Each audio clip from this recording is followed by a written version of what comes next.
Hola canal, mi nombre es Jorge y esta es mi historia. Llevo casi 17 años manejando tráiler de caja seca. He cruzado autopistas de punta a punta, pero hay un tramo en el que, aunque me paguen el doble, ya no paso de noche. Se trata de la carretera estatal que conecta Tehuacán con la Sierra Negra, tomando el desvío hacia Zoquitlán y, más arriba, el camino viejo a El Oxochitlán. Entre los choferes le decimos la vereda del 13, por un entronque marcado con un letrero verde en el kilómetro 13 de un camino rural. Oficialmente ese desvío está cerrado desde hace años, sin embargo, esa madrugada lo vi abierto, con señalamientos nuevos, y por seguirlos casi no lo cuento. Aquella noche salí de la planta en Tehuacán con un cargamento de garrafones y filtros industriales. La orden era simple: llegar al primer almacén en Vicente Guerrero antes de que amaneciera, descargar y regresar por la libre. Era lunes y todo estaba tranquilo. Llené tanque, revisé presión de llantas, luces, frenos, dejé la radio CB en el canal 19 por si alguien necesitaba apoyo. Eran las 11 cuando dejé atrás la última gasolinera. La sierra estaba oscura y el aire frío bajaba a rachas sobre el asfalto. Hasta Zoquitlán el camino se mantenía firme. Curvas, sí, pero nada que no conociera. Lo raro empezó poco después del puente de concreto que cruza el río. Mis faros iluminaron un señalamiento portátil color naranja, desvío provisional KM13. Abajo, una flecha reflectante y conos alineados. Me extrañó porque esa ruta tenía meses reportada con derrumbe. Aún así, se veía armado correctamente, hasta con una patrulla apagada a un costado, sin torreta encendida. Bajé velocidad y tomé la salida. Apenas entré, la sensación cambió. El pavimento se convirtió en carpeta vieja, con parches, y el sonido del motor rebotaba distinto. Avancé en tercera, con el freno de motor suave. A 100 metros, otra señal: obra en proceso, circule despacio. No había máquinas, ni personal, ni lámparas. Solo la negrura de los árboles y dos ojos de gato clavados en la noche. Quise reportarlo por radio. Presioné el micrófono y llamé: adelante con el 13, ¿alguien confirma desvío abierto? La CB respondió con pura estática y, entre el ruido, una voz masculina muy baja, como si hablara desde un cuarto con las paredes mojadas: no te detengas. Continúa recto por tu carril. Solté el botón, miré el equipo y se me erizó la piel. No reconocí la voz y no escuché el típico quien copia ni el apodo de nadie. Repetí: ¿quién habla en el 19? ¿Quién confirma obra? La misma voz, un poco más clara: sigue. Carril derecho. No pares. Sé que suena simple, pero el tono era raro.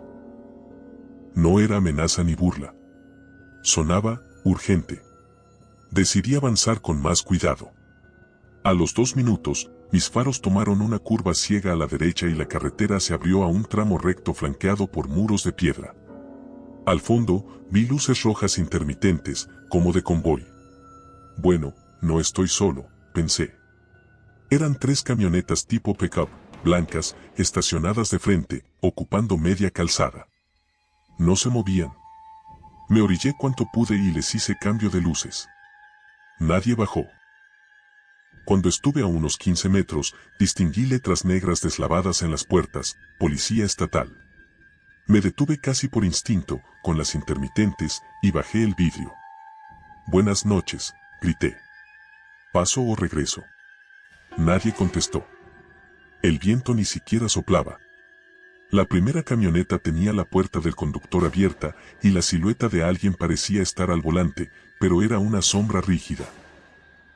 Tomé la lámpara de mano, abrí mi puerta y en cuanto apoyé la bota en el asfalto, la radio CB en la consola tronó con interferencia y la misma voz dijo, más firme: Jorge, cierra la puerta. Arranca. No pares. Me quedé helado. No había dicho mi nombre por radio esa noche. Volví a la cabina y clavé la mirada en las camionetas. Fue entonces cuando noté lo que mi cabeza no quiso aceptar de inmediato: las placas eran de un diseño viejo, el logo estatal anterior. Los códigos en las puertas estaban borrosos como si el sol los hubiera deslavado años. Y, sobre todo, la torreta, cubierta de polvo. Tragué saliva, metí cambio y pasé despacio por el carril que quedaba libre. Mientras rebasaba la primera unidad, giré la lámpara y vi, a través del parabrisas, que el conductor tenía el uniforme completamente empapado, la cabeza agachada y las manos aún en el volante. No respiraba. El vidrio del lado del copiloto estaba estallado hacia afuera. El asiento tenía marcas negras como de quemadura. No aceleré, pero tampoco quise quedarme. La segunda y la tercera camionetas estaban igual. Puertas abiertas, manchas en el pavimento, radios con micrófonos colgando por los cables. El aire olía a metal húmedo, como cuando uno sangra la nariz. Cuando por fin las dejé atrás, sentí que algo se levantaba del cofre, un copo de polvo que no había visto antes, una capa fina que al contacto con el aire se convirtió en vaho. No habían pasado 30 segundos cuando, delante de mí, apareció otro señalamiento: alto total, revisión. Era una lona mal tensada entre dos tambos de plástico. Detrás, una caseta improvisada, hecha con paneles de madera. Y al centro, dos sombras paradas. Mi radio volvió a abrir portadora sola. No pares, repitió la voz. Luz alta, directo, carril de en medio. Me temblaron las manos en el volante. Toqué un segundo la bocina de aire para avisar y subí luces. Las siluetas no se movieron. A medida que me acerqué, vi que no eran personas de pie, sino figuras sostenidas por poles, como maniquíes sin rostro, vistiendo chalecos reflectantes viejos. Detrás de la caseta, algo brilló, el espejo de una camioneta escondida. Recordé historias. En esa zona, años atrás, hubo un operativo de estatales emboscados. Los bajaron con una barricada falsa e incendiaron las unidades. Hubo fotos en periódicos locales. Luego, silencio. El gobierno anunció cierre del camino y desvíos formales. Nadie volvió a hablar del tema, pero en bases y gasolineras corría el rumor de que, a veces, la emboscada se repetía. Con esa idea, obedecí a la voz, aunque me costó. Mantuve el tráiler centrado, miré solo la línea y pasé por el hueco entre un tambo y la caseta. Sentí que el costado rozó la lona. Algo golpeó la caja a la altura del cuarto eje, como una piedra. No frené. Seguí. A dos curvas, el camino se estrechó y se transformó en terracería compactada. Los faros ya no encontraban pintura en el piso. Un letrero verde apareció de la nada pegado a un árbol, en tronque federal. Señalaba a la derecha. A la izquierda, la nada. Fui por la derecha y, de pronto, la neblina se metió al parabrisas como si el vidrio no existiera. El velocímetro bajó solo. La aguja de combustible brincó. La radio enmudeció. Quise parar, pero mi pie no encontraba el freno. La voz, la misma, entró por el CB y por algún lugar más, quizá por mis oídos directamente. No frenes, Jorge. Si paras, te bajan. Si te bajan, no vuelves. Respiré como pude y conté mentalmente las curvas en las que siempre me fijo cuando conduzco en cerros. Primera hacia la derecha cerrada, segunda hacia la izquierda amplia, tercera, un falso recto con bache. Nada coincidía.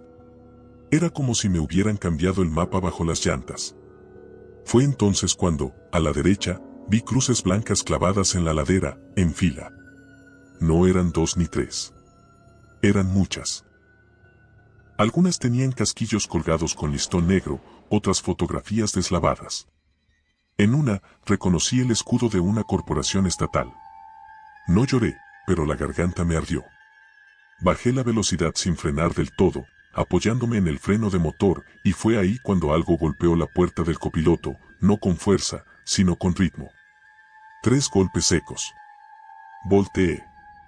En el asiento de al lado había un charco. De al respaldo colgaba un micrófono portátil como los de patrulla, con cable en espiral. No era mío. El agua comenzó a escurrir de él como si alguien lo acabara de sacar de un balde. Adelante base 1, dijo la voz ahora fuerte, como si hablara desde la bocina vieja de ese micrófono. Caímos en falso retén. Repite, falso retén. No respondan. No bajen. Sigan hasta entronque real. Nos quedamos. El micrófono golpeó 2 veces el respaldo y cayó sobre la alfombra, empapado. La radio de mi tablero se encendió sin que yo la tocara y marcó 19. En el display parpadeó un mensaje que nunca había visto en mi equipo: break. Luego, silencio. No sé explicar cómo, pero entendí. Lo que fuera que estaba comunicándose conmigo no buscaba asustarme. Estaba dándome instrucciones. Yo no era el objetivo, solo había sido atrapado en un eco del mismo error que ellos cometieron: confiar en un desvío que no existía. Apreté el volante y seguí recto hasta que un brillo raro me cegó: paneles solares. A la izquierda, de pronto, surgió la orilla de la autopista federal que yo conocía, con sus boyas amarillas y su cinta blanca perfecta. La unión entre el camino en sombras y la carretera real era una rampa de tierra improvisada, corta, casi una mordida al talud. Si frenaba, me quedaba atravesado.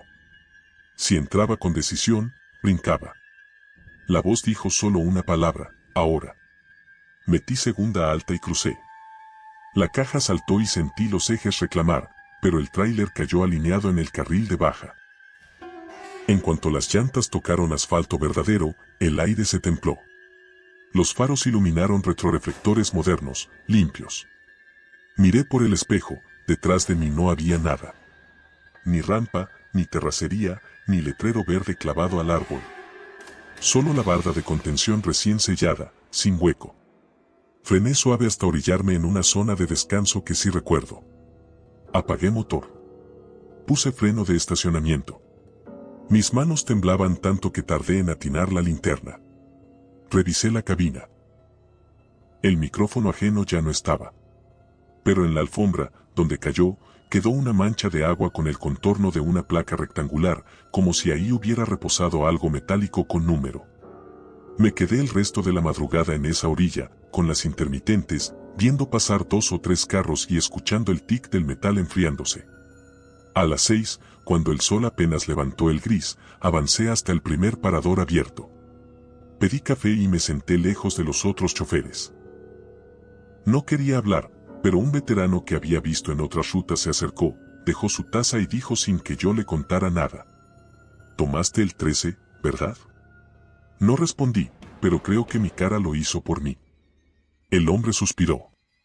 Ese desvío lo quitaron hace años. Hubo una emboscada. Se llevaron patrullas, quemaron camionetas, levantaron a 2 oficiales. Dicen que una llamada falsa los hizo entrar. Luego, en la madrugada, aparecieron las 3 unidades prendidas como antorchas. Solo hallaron restos de placas, radios derretidos y botas. Desde entonces, cuando la niebla baja y alguien acomoda tambos en la noche, algunos ven el operativo repetirse. Muchos se paran, muchos se acercan. Los que se bajan, no vuelven. Le conté lo de la voz en mi CV, lo del micrófono empapado, lo de las cruces. El hombre asintió como si hubiera escuchado lo mismo antes. Esos muchachos no alcanzaron a pedir apoyo, dijo. Pero hay noches en que sí se logra escuchar un reporte. No te quieren espantar, te quieren sacar. Me quedé callado. Tomé fuerzas y revisé el tráiler por fuera. En el costado derecho, a la altura del cuarto eje, había una línea de hollín como si algo caliente hubiera rozado la lámina. Cerca de la llanta, incrustado entre la goma y el rin, hallé un casquillo vacío, viejo, ennegrecido. No sé cómo llegó ahí si yo venía por autopista limpia. Lo tomé con un trapo y lo guardé. Terminé entregando en Vicente Guerrero con retraso. El encargado firmó sin preguntar. En el regreso, a plena luz del día, pasé por donde, según mis cálculos, debía estar el entronque falso. Solo vi talud nuevo, muro ciclónico y concreto fresco. Ni rastro de rampa, ni letrero.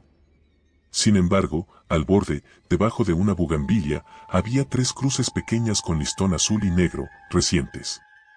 Esa tarde, ya descansado, busqué notas antiguas en el celular.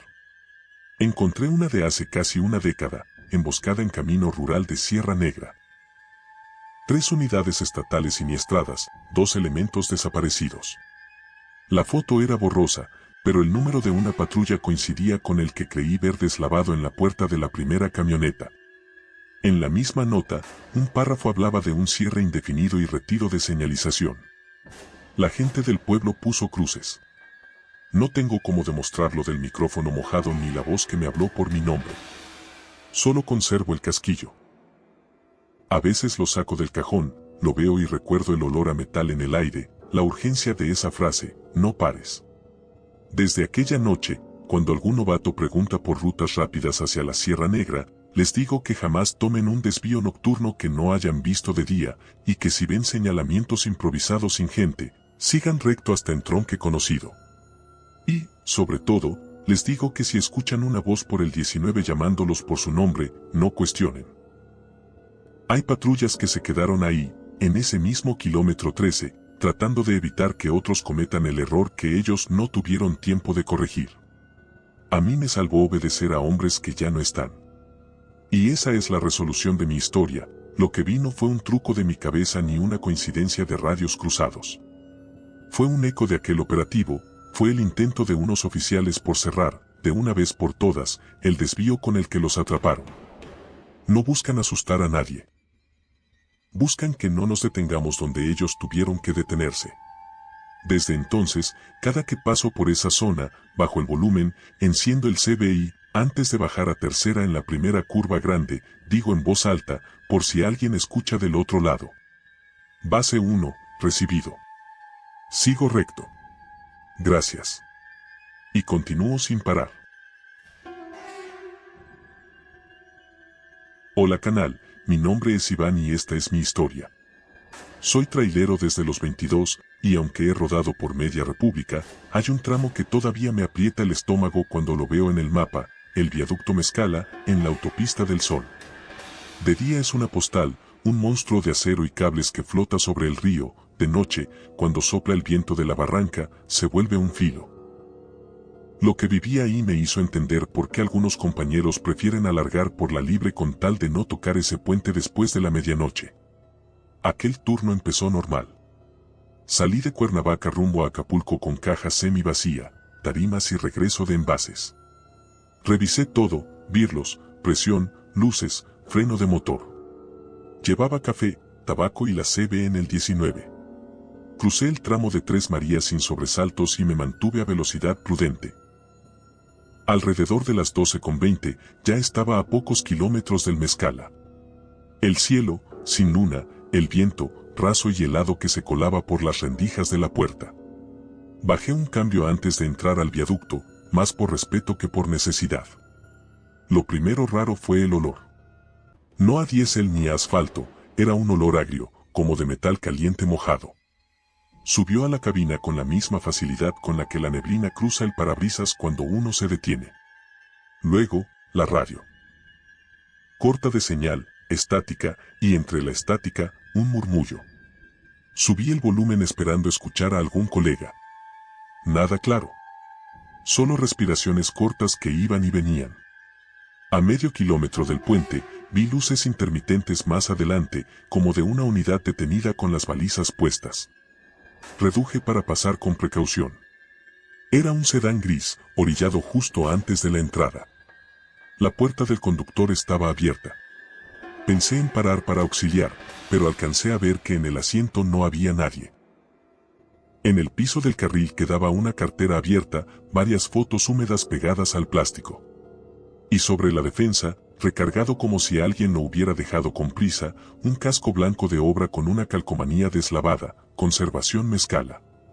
Metí direccional, abrí intermitentes y me orillé, y entonces el viento cambió. El tráiler tembló como una lámina. El volante se puso duro de golpe, el parabrisas se cubrió de vaho desde adentro. Sentí el impulso de apagar todo, bajar y correr hacia el sedán. No lo hice. No supe por qué. Tal vez porque en ese preciso instante la CB se abrió sola y una voz de mujer, muy baja, dijo mi nombre. Iván. Yo no había hablado por radio esa noche.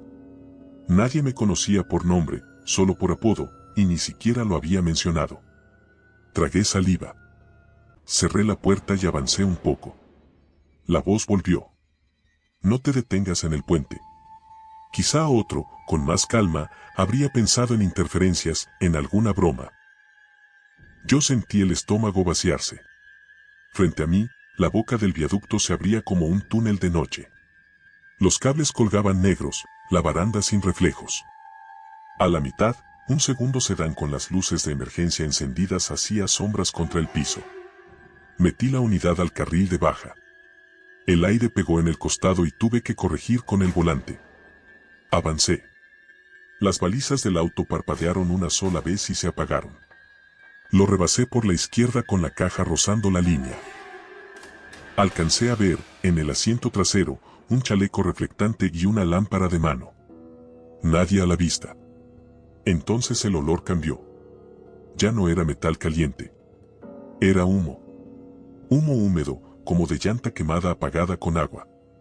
Y con el humo, el sonido, golpes huecos en el piso del puente, lejanos, acompasados. Un tac grave que se repetía, acercándose, como si algo pesado viniera tambaleándose por el carril contrario. Apagué la radio. El tac se oyó más claro. No era el motor. No era una llanta floja. Era externo.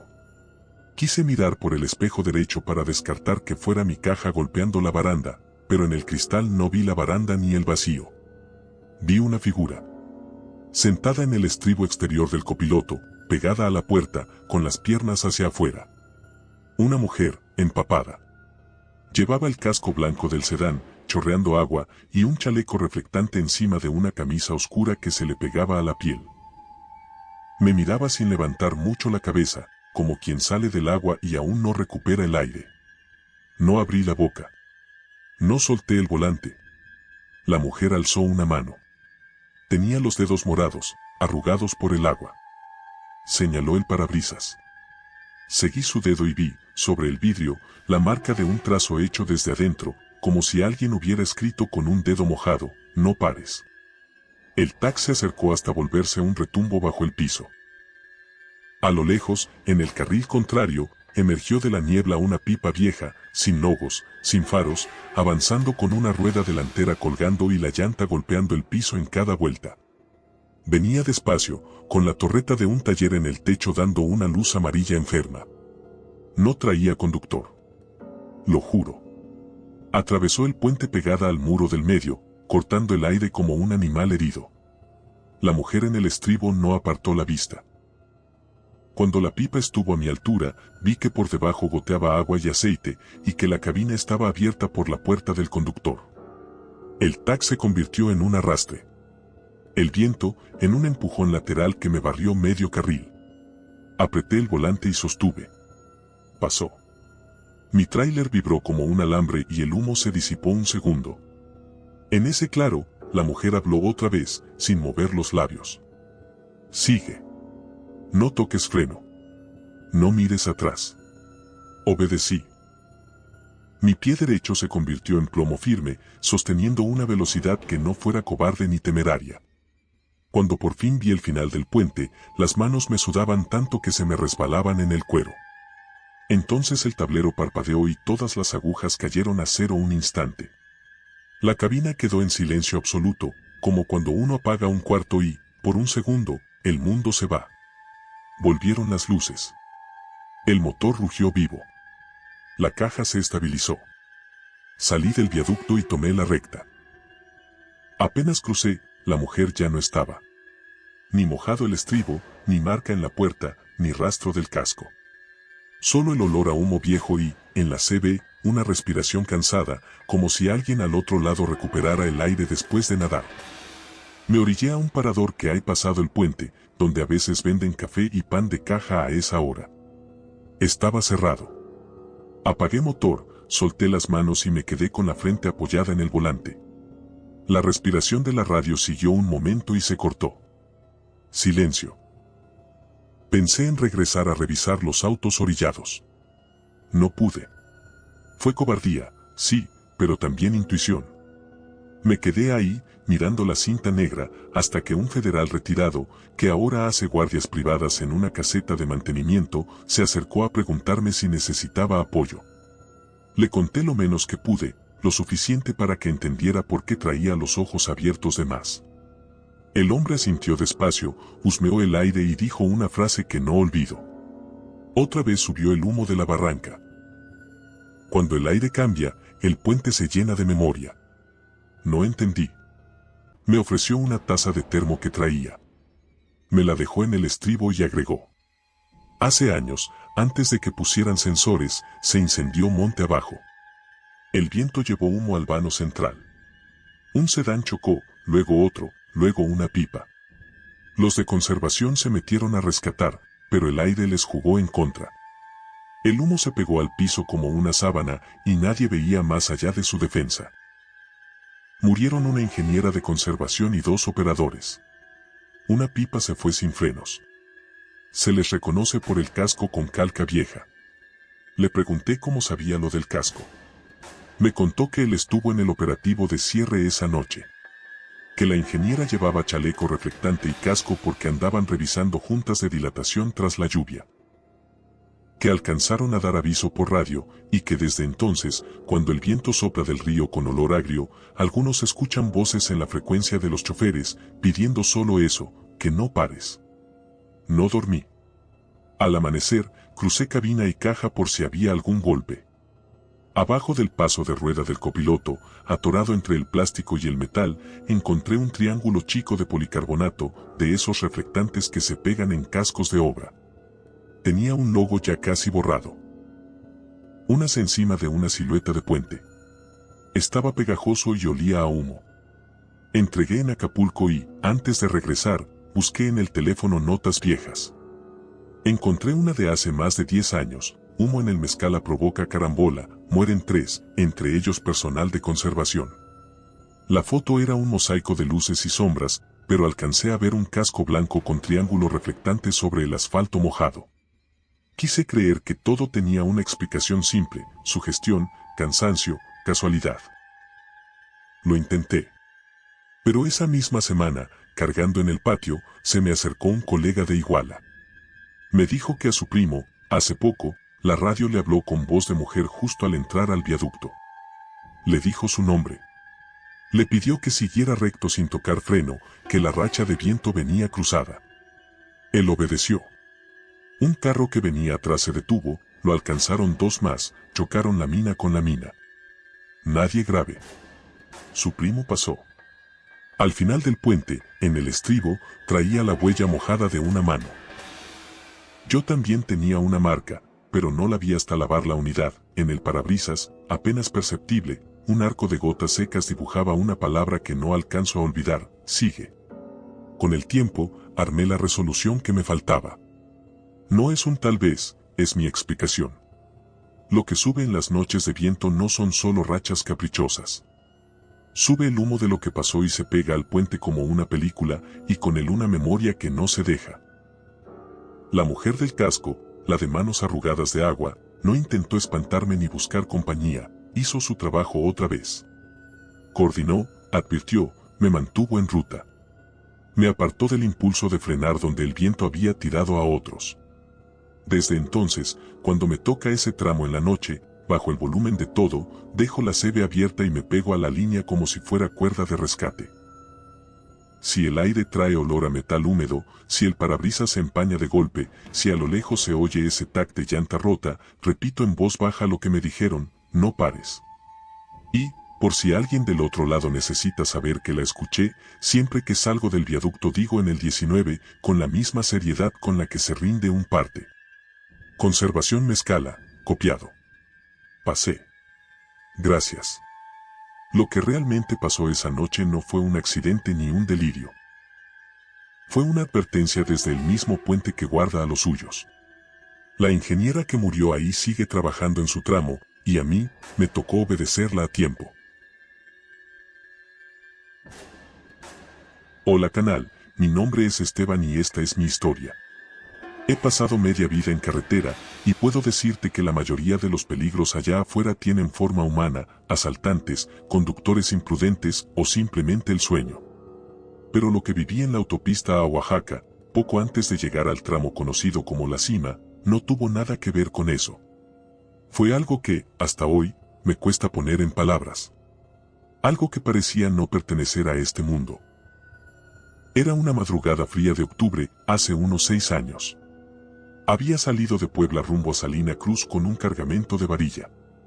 Conocía bien la ruta, pero esa noche había neblina desde antes de Atlixco.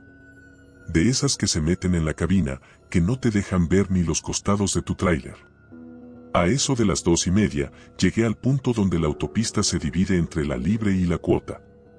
Siempre tomaba la cuota, pero la libre estaba señalizada como abierta y, según el GPS, sin tráfico. Me confié. Avancé unos 15 minutos cuando el clima empeoró. La neblina se volvió tan espesa que tuve que bajar a 30 por hora. Todo lo demás se borró, los cerros, las luces, el cielo. Solo el asfalto frente a mí. Fue ahí cuando empecé a escuchar algo raro, un golpeteo metálico, constante, como si alguien tocara con un tubo el costado del tráiler. Bajé la ventana, pero afuera no había más que niebla. El sonido continuaba, siguiendo el ritmo del camión. Pensé que quizá era una cadena suelta o algo atorado. Me orillé y bajé con la linterna. La sensación al pisar el pavimento fue extraña, el suelo estaba cubierto de una humedad espesa, casi aceitosa, y el aire olía a hierro. Revisé todo, las llantas, las bisagras, la caja. Nada. Cuando me enderecé, la linterna iluminó algo al otro lado de la carretera, una figura parada sobre el acotamiento.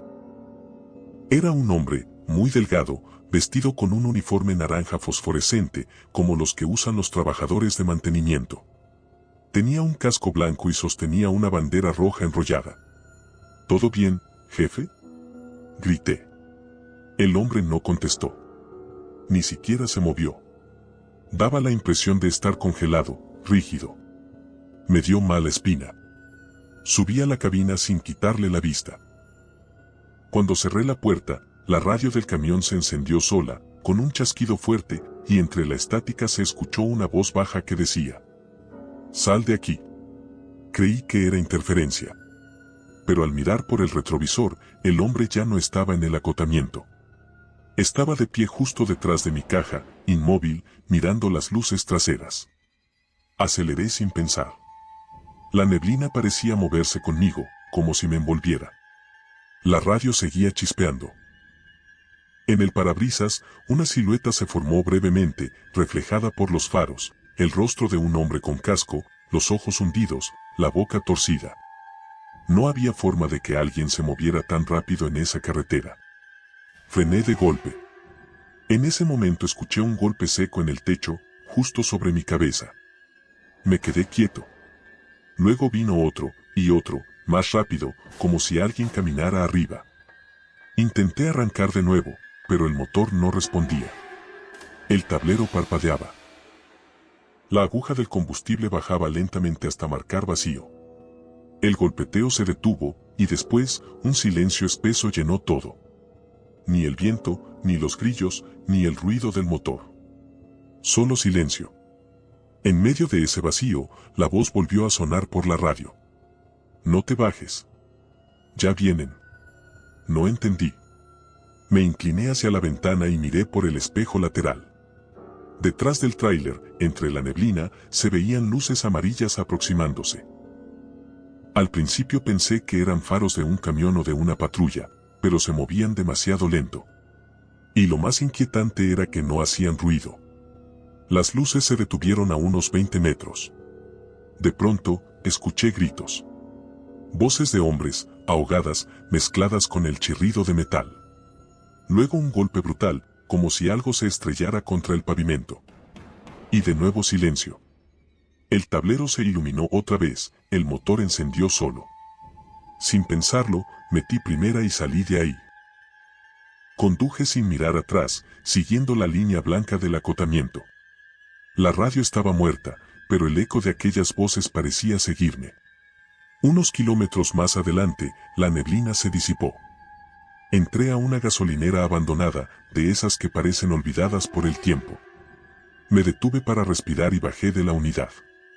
El aire olía distinto, a tierra mojada, a óxido, a algo antiguo. Caminé hacia el baño y noté que en una de las paredes del local había un mural descascarado. Mostraba una cuadrilla de trabajadores de carretera. Eran 6 hombres con cascos blancos, sosteniendo banderas rojas. Todos sonreían. Bajo el mural, una placa oxidada decía: En memoria de los 6 trabajadores fallecidos en el derrumbe del kilómetro 74. Octubre, 1994. Me quedé helado. Miré mi reloj, eran las 3:15. Exactamente 20 años después del accidente. Regresé al camión sin mirar atrás. Al subir, noté algo extraño en el asiento del copiloto. Un casco blanco, cubierto de polvo y con una marca negra en un costado, como si hubiera sido golpeado por algo pesado. Lo tomé con un trapo y lo dejé en el piso de la gasolinera. Continué el viaje hasta Oaxaca sin detenerme más. Al llegar, el jefe de patio me preguntó por qué traía las llantas manchadas de barro rojo. Revisé, y efectivamente, estaban cubiertas de un lodo espeso que olía a humedad y hierro. Un mecánico viejo que estaba ahí escuchó mi historia y me dijo algo que todavía me ronda. A esos hombres los encontraron bajo toneladas de piedra. No les pudieron sacar los cuerpos completos. Desde entonces, dicen que se aparecen entre la neblina para advertir a los choferes del derrumbe, solo que el derrumbe ya no existe. Desde esa noche, nunca más tomé la libre. A veces, cuando paso por ese tramo por la autopista moderna, me parece ver luces a lo lejos, quietas entre la bruma. No sé si son recuerdos de metal y sangre o ecos de los que aún hacen guardia en esa montaña. Pero hay algo de lo que estoy seguro: si algún día vas por ahí y ves a un hombre con casco blanco y bandera roja que no te contesta, no te acerques. Porque si lo haces, puede que termines escuchando lo mismo que yo escuché esa madrugada. Sal de aquí, ya vienen. Hola canal, mi nombre es Adrián y esta es mi historia. Yo manejo tráiler desde que tengo 25 años. Empecé con rutas cortas, pero con el tiempo me acostumbré a las madrugadas largas y los tramos solitarios. A los que somos de Veracruz nos toca cruzar muchas veces por la carretera federal 150D, la que conecta Orizaba con Córdoba, un tramo tan hermoso de día como maldito de noche. Dicen los viejos traileros que por esas curvas se pierde más que el control del camión.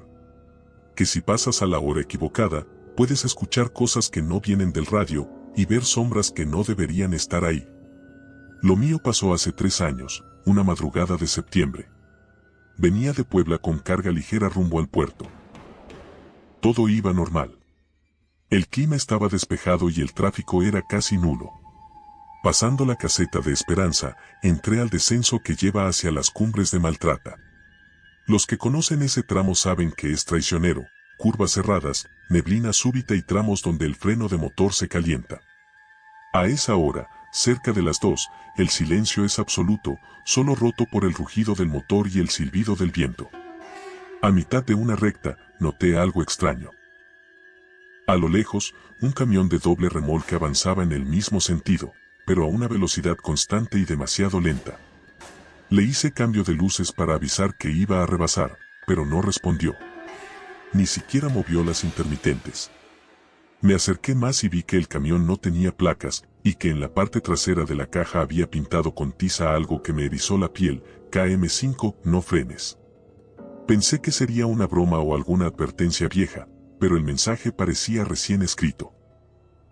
Rebasé con cuidado y, al pasar junto a la cabina, vi que el conductor no se movía. Estaba erguido, con las manos sobre el volante, pero completamente quieto. No distinguí su rostro, el parabrisas estaba cubierto de una capa de polvo y hollín. Al dejarlo atrás, miré por el espejo retrovisor.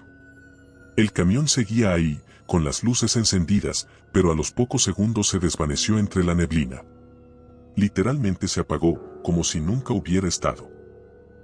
Intenté no pensar en eso, pero el aire dentro de la cabina se volvió pesado. Bajé el vidrio y el olor a caucho quemado entró de golpe.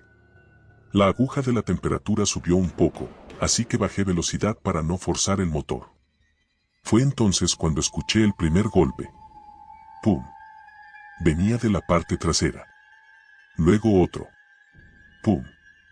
Esta vez más fuerte, como si algo cayera dentro de la caja. Activé las luces traseras y revisé por los espejos. Todo parecía normal.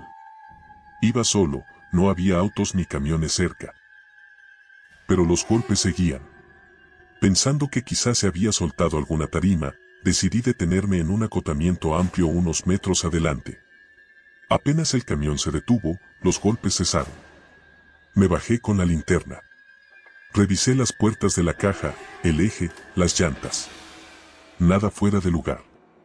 Pero cuando pasé junto al costado derecho, la linterna iluminó algo que me hizo retroceder, una huella de mano marcada en el polvo de la lámina. Era grande, alargada, con los dedos manchados de lo que parecía grasa o lodo negro. La huella estaba fresca. Subí rápido a la cabina y encendí el motor. Las luces titilaron 2 veces antes de estabilizarse. Al poner primera, la radio, que había estado apagada, se encendió sola. Solo se oía estática.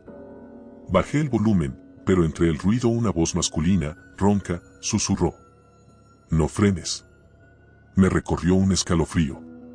Aceleré de nuevo, tratando de mantener la calma. La carretera serpenteaba cuesta abajo. Las curvas eran cada vez más cerradas. En el parabrisas, el reflejo de las luces me mostró algo que no era mío, una sombra que se movía detrás de mí, en la parte trasera del tráiler, como si alguien caminara sobre el techo. El golpe volvió, esta vez justo encima de la cabina. 3 veces.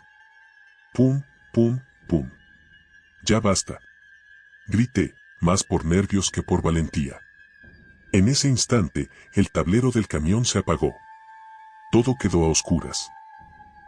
Ni luces, ni freno de motor, ni radio. El camión, de más de 30 toneladas, bajaba sin control por una pendiente. Apreté el volante, pisé el freno de aire, nada. El pedal estaba muerto. Solo escuchaba el rugido del metal y el viento colándose como un lamento. La neblina tapaba todo. Entonces la voz volvió, más clara que antes. No frenes, Adrián. Me helé. No había dicho mi nombre por radio. No había nadie más conmigo. Sin otra opción, seguí el consejo. Mantuve el volante firme, bajando sin tocar nada. A lo lejos, entre la neblina, se abría un tramo recto, y justo al final, un túnel. Cuando crucé la entrada del túnel, la radio volvió a la vida, soltando un chasquido ensordecedor. Dentro, vi luces parpadeantes en las paredes, como si reflejaran otros vehículos, pero estaba solo. En medio del túnel, a unos 50 metros, vi lo que parecía otro camión detenido, cruzado parcialmente. Sus luces de freno titilaban. Estaba seguro de que iba a chocar. Pero en el instante en que lo tuve frente a mí, desapareció.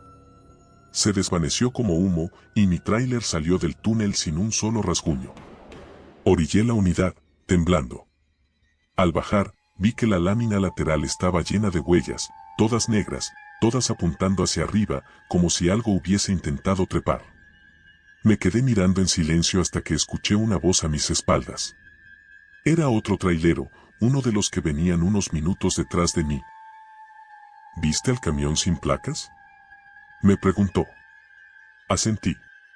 No lo sigas. Ese se accidentó hace más de 20 años en las cumbres. El conductor se quedó sin frenos, igual que tú. Pero él sí pisó el pedal. Murió con las manos marcadas en la lámina, tratando de detenerse. Sentí un nudo en la garganta. El otro chofer siguió hablando. Dicen que cada cierto tiempo se aparece para advertir a los que bajan de noche. Por eso el mensaje en la caja, no frenes. Miré mi tráiler otra vez. Las huellas seguían ahí, pero ya no eran negras, el polvo se había convertido en una fina capa de ceniza. Al día siguiente, en el taller de Córdoba, revisaron la unidad. El mecánico me dijo que los frenos estaban intactos, sin una sola falla. Desde entonces, cada que paso por las cumbres de Maltrata, lo hago con respeto. No acelero ni me detengo. Y cuando alguien nuevo en la ruta me pregunta por qué la gente dice que ese tramo está vivo, solo les contesto. Porque ahí, los que murieron todavía conducen. Y si algún día ves un camión sin placas con letras pintadas en la caja que digan no frenes, hazle caso. Porque si lo ignoras, puede que el siguiente en marcar las huellas seas tú. Hola canal, mi nombre es Rubén y esta es mi historia. Soy conductor de autobuses desde hace 15 años. En todo ese tiempo, he aprendido que lo más peligroso de manejar de noche no siempre son los caminos, sino lo que te encuentras en ellos. Mi historia ocurrió hace 2 años, en la carretera que va de Pachuca a Tuxpan, un tramo montañoso lleno de curvas, neblina y pueblos pequeños perdidos entre los cerros. Lo que viví esa noche me hizo entender por qué algunos choferes llaman a ese camino la ruta de los pasajeros invisibles. Era viernes, y me tocó el último viaje del día.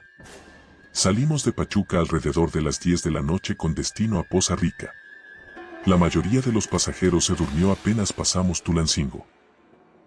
Solo quedaba la luz tenue de los focos interiores, el ronroneo del motor y el sonido rítmico de la lluvia golpeando el parabrisas.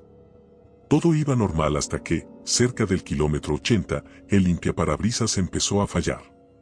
La visibilidad se redujo casi a cero. Bajé velocidad y encendí las intermitentes. Fue entonces cuando vi algo al costado derecho del camino, una mujer, empapada, haciendo señas con la mano para que me detuviera. Llevaba una blusa blanca y falda larga, el cabello pegado al rostro por la lluvia. Reducí la velocidad por instinto. Siempre he pensado que no se le niega ayuda a nadie en carretera, pero esa noche, algo no encajaba. No había ningún vehículo descompuesto cerca, ni casas en varios kilómetros. Aún así, paré unos metros adelante. Me levanté, abrí la puerta y grité. ¿Necesita ayuda, señora? La mujer se quedó quieta unos segundos bajo la lluvia, luego comenzó a caminar hacia el autobús. Lo raro fue que sus pasos no hacían ruido en los charcos. Subió el primer escalón, y cuando la luz del interior la iluminó, me di cuenta de algo que me paralizó, sus pies estaban desnudos y goteaban barro oscuro. Sin decir palabra, se sentó en el primer asiento libre, justo detrás de mí. Cerré la puerta y seguí conduciendo, intentando convencerme de que solo era una pasajera más. Pero los demás dormían, y el espejo interior me devolvía una imagen perturbadora. La mujer miraba por la ventana con el rostro completamente inmóvil, sin parpadear. Pasaron unos 20 minutos. A la altura de un tramo cerrado, escuché un susurro justo detrás de mí. Era su voz. No debía subir. Me giré de golpe, pero el asiento estaba vacío. La mujer había desaparecido. Frené en seco, encendí las luces del pasillo y revisé fila por fila. Nadie la había visto, nadie se había despertado. Regresé a mi asiento confundido, con el corazón acelerado. Estaba empapado en sudor. Arranqué de nuevo y traté de mantener la calma. A los pocos kilómetros, la radio de comunicación interna se encendió sola, soltando un ruido estático. Entre la interferencia, una voz femenina se escuchó con claridad. No llegues al túnel. No tuve tiempo de reaccionar. Al tomar la siguiente curva, un rayo iluminó la carretera y ahí estaba, un túnel viejo, sin iluminación, con las paredes húmedas y ennegrecidas. Era la única ruta, no había desvíos. La advertencia me retumbaba en la cabeza. Frené y me quedé observando la entrada del túnel. Entonces lo escuché, el sonido de pasos sobre el techo del autobús. Lentos, firmes, avanzando hacia la parte delantera. El parabrisas se empañó por completo. Dibujado sobre el vaho, con letra temblorosa, apareció un mensaje: no entres. Sentí el cuerpo helado. En ese momento, algo golpeó con fuerza el techo. Los pasajeros se despertaron asustados. Algunos gritaron, otros preguntaban qué pasaba. El sonido de los golpes se hizo más violento, como si alguien pateara el metal desde afuera. Arranqué sin pensar, retrocediendo. Apenas avancé unos metros, una parte del techo se abolló desde arriba, justo sobre mí. El golpe fue tan fuerte que el espejo retrovisor cayó al piso. Me orillé de nuevo, temblando, y bajé con la linterna, desafiando todo el sentido común. La lluvia había parado. El aire olía a tierra mojada y a óxido. Subí la mirada al techo del autobús y vi huellas. Eran de pies descalzos, marcadas en el metal húmedo, como si alguien hubiera caminado de punta a punta. De repente, escuché un ruido dentro del túnel. Un eco.